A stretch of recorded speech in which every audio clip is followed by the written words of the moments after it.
Hurricane Laura made landfall on the coastal marshland of Louisiana near Cameron on August the 27th. Winds were estimated near 150 miles an hour. It was a Category 4 hurricane, the strongest along Louisiana's Gulf Coast in over a century. Laura devastated Lake Charles and the surrounding communities with flooding and extensive wind damage. Thousands of homes had substantial roof damage. FEMA requested the U.S. Army Corps of Engineers to implement its Blue Roof mission. It's an operation that provides temporary repairs to prevent further damage from the elements. This week, we spoke with Phil White, the emergency manager for the Corps' Readiness Operations Center at its Lake Charles operation. Was Laura a couple weeks ago, back in late August, was that the first storm of the season where the Corps was brought in to support a Blue Tarp mission? It was the first one that we're physically executing a mission assignment. Now we're brought into almost every storm by FEMA in the pre-declaration with our SMEs and planners. But yes, this is the first one we physically have executed the Blue Roof mission. The Corps' Blue Roof mission wrapped up a few weeks ago. Then Hurricane Delta made landfall just miles from where Laura's eye crossed the coastline in late August. After review of damages, the Corps reinstated the Blue Roof mission, expanding its operation to support an area of Louisiana impacted by 2 hurricanes in less than 6 weeks. 90% of them did survive the impact of Delta, which was a Cat 1 in this area. So, they do have a level of resiliency. We meet with a lot of people out here on the streets.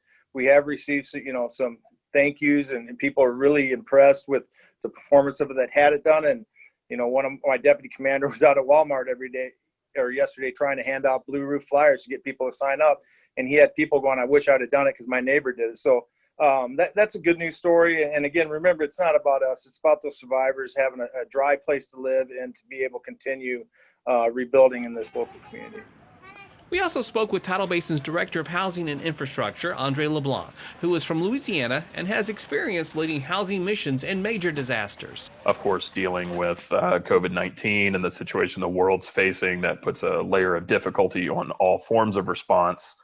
But now you go into the additional layers of multiple events. So when you have one event, the region's resources are tapped, whether that's personnel, whether that's materials, whether that's simply time. And then as those events stack on top of each other, for a debris mission, there's nowhere to put debris because your last debris mission still hasn't been cleared. LeBlanc was part of the Tidal Basin team that supported the complex housing mission in Puerto Rico after Hurricanes Irma and Maria devastated the island in 2017. The STEP program supported repairs to over 1,800 homes and also provided jobs for local islanders who were out of work after the hurricanes. Tell me what STEP was designed to do and how successful we were in implementing that initiative. So STEP, as a temporary emergency power program, what it's designed to do is make minimal rapid repairs to essentially allow people to shelter in their home.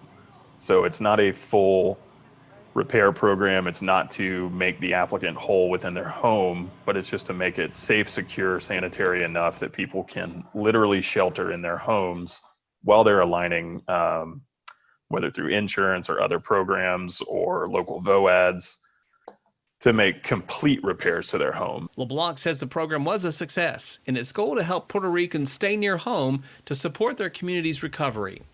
We needed a solution to keep people in their homes, keep people on the island, keep people in their communities, and that's what STEP was able to do. It's not a perfect system. It is a rapid repair program, but in many cases, it allowed people to stay on the island, keep their life going, stay in their communities, stay in their churches, and then not have to leave the island or live in a hotel. Rebuilding in Puerto Rico will last for several years. Unfortunately, now Louisiana will be facing a similar road to recovery. The Tidal Basin Group has supported recovery efforts for disasters across the country. You can learn more by visiting tidalbasingroup.com.